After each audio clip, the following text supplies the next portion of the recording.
I'm going to start as Muslims do in the name of God. In Alhamdulillah, wassalatu wassalamu ala Rasulillah. To proceed, brothers and sisters in humanity, I greet you with the warmest Islamic greetings of peace. Peace be with you. Today, we're going to be talking about a very interesting argument for the existence of a grand designer, existence of the divine being, the divine reality, God. And this argument is the argument from design, also known in Western philosophy as the teleological argument. Now, this form of the argument is not going to be design of species or concerning design of biological organisms, but rather it's going to be the fine-tuning, the established calculation, the established balance, the design of the universe to permit human life. And this is quite key, because if we look and we scratch the surface of the universe and we see a intricate type of design and fine-tuning that has allowed our existence. And there are many examples of this. For example, consider where the earth is, how far it is away from the sun. If it was slightly closer to the sun, it would be too hot for life. If it was slightly away from the sun, it would be too cold for life. Also, take the expansion rate of the universe as an example. If the expansion rate of the universe differed by 10 to the power of minus 18 seconds, which is 1/quintillionth of a second, the universe would have recollapsed upon itself. We wouldn't have the universe today. Take, for example, if there were any changes in any of the physical constants that we know of. For example, even the gravitational constant and other constants that we know in physics. Take, for example, entropy, or the volume of the phase space of possible universes. I mean, it's so small, it's so finely tuned. It's incredible to say that that just came about by chance. And the volume of the phase space of possible universes, according to various physicists, is 10 to the power of 10 to the power of 123. I mean, this number is phenomenal. So we have all this intricate design, this apparent fine-tuning. And interestingly, if these values or constants were changed by even the slightest, by a hair's breadth, we wouldn't have a life-permitting universe.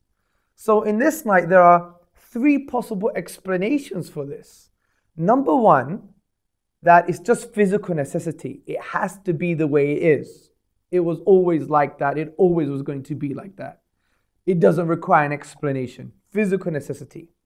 Number two, chance. Or number three, design. So let's rationally talk about these explanations, possible explanations. Now, could it be just physical necessity? Well, this is absurd, because it would have us believe that a universe that wouldn't permit life, that couldn't permit life, could never exist. And we know this is a scientific and mathematical impossibility. It is far more likely that there should be a universe that doesn't permit life, that prohibits life, than one that does. Also, that we know that all of this fine-tuning, if it changed by even a hair's breadth, we wouldn't have a life-permitting universe, or we wouldn't have this universe that permits life. Significantly, we have to understand that these values and constants are not dependent on the laws of nature. If they were dependent on the laws of nature, then we have to say, well, it is what it is, it just is. So physical necessity is not a plausible explanation. So it leads us to chance. Well, let's be rational. I mean, the chances for a life-permitting universe based upon this fine-tuning and this established balance and calculated design are so unlikely that to even claim them would be irrational. It would be counter-discourse. It means we can't have a conversation anymore. For example, I could have a conversation with someone who doesn't believe in a grand designer, like an atheist. And I could postulate that, my mother is not really my mother. I think she's an alien. She's a genderless alien that flew here on a special spaceship. Now, obviously, the reaction would be, Mr. Hamza, Tzortzis, you're being quite irrational. And I'll be like, well, there's a chance. Because there is a chance, especially from a formal logic perspective. So you could see that clutching at intellectual straws and holding onto the chance hypothesis, even though it's highly unlikely, is irrational and counter-discourse. It means we can't have a rational conversation anymore. Also, it's impractical. For example, would we claim chance if we saw a rhino appear in our front garden overnight? Or if we saw a 747 appear in our back garden in the morning? I mean, would we say it's just by chance? But even if people still claim chance, and I would argue it's not just about chance, it's something called specified probability, that not only is it highly unlikely, but it conforms to an independent discovered pattern. Let me give an example. Say we had a chimpanzee or a monkey typing away, and after 24 hours, we see printed next to the laptop or computer, Romeo and Juliet. Now, you may have seen the unlikelihood of words like cat, dog, bird, bat, wall, chair, table. You may have appreciated that this may have happened, that the monkey happened to type eligible words that we can understand, even though it's unlikely.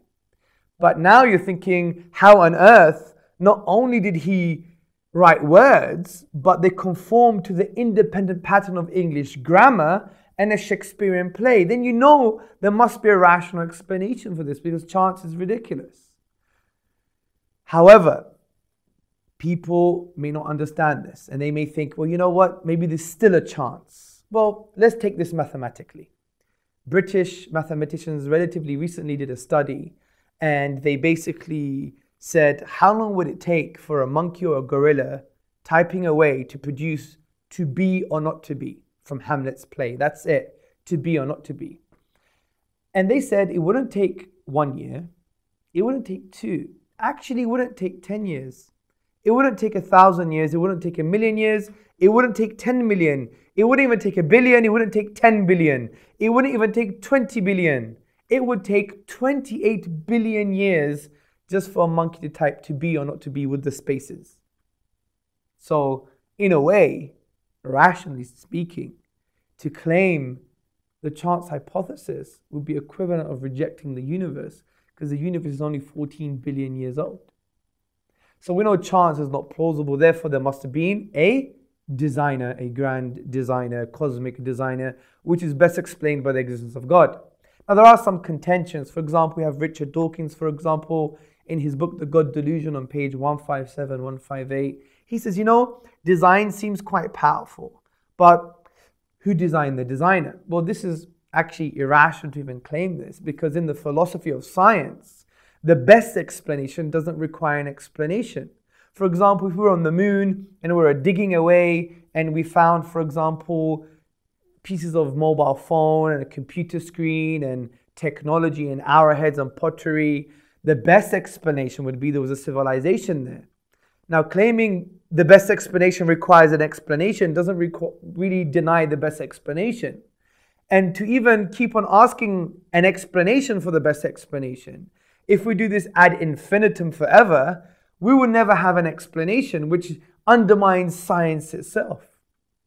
Also, we have another contention, which is the multiverse theory, that there are actually an infinite number of universes. So if there's an infinite number of universes, it reduces the probability. It actually would be far more probable that we had a finely tuned universe to permit our life, to permit our existence. But first and foremost, there is no empirical evidence to prove that there are an infinite number of bloated universes.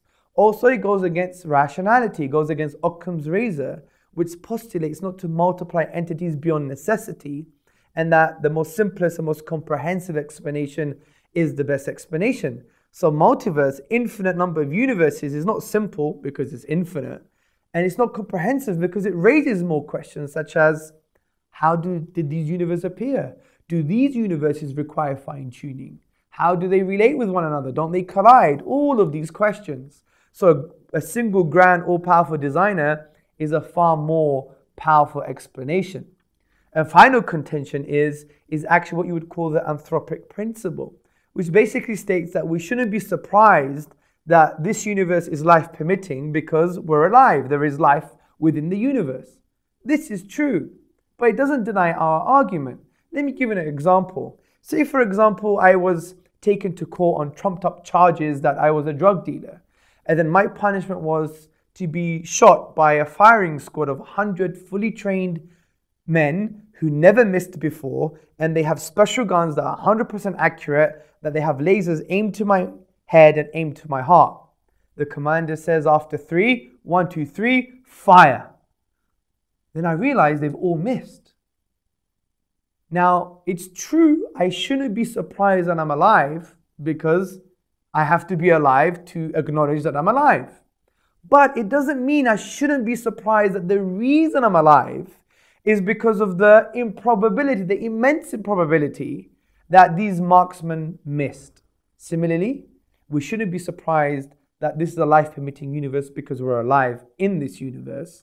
But it doesn't mean we shouldn't be surprised that the reason there is life and we are alive because of this intricate cosmic fine-tuning and established balance and calculated balance and design in the universe. So we've dealt with a major contention, so it necessarily follows that this universe is as a result of a cosmic, supernatural designer. Thank you very much for listening. Peace be with you.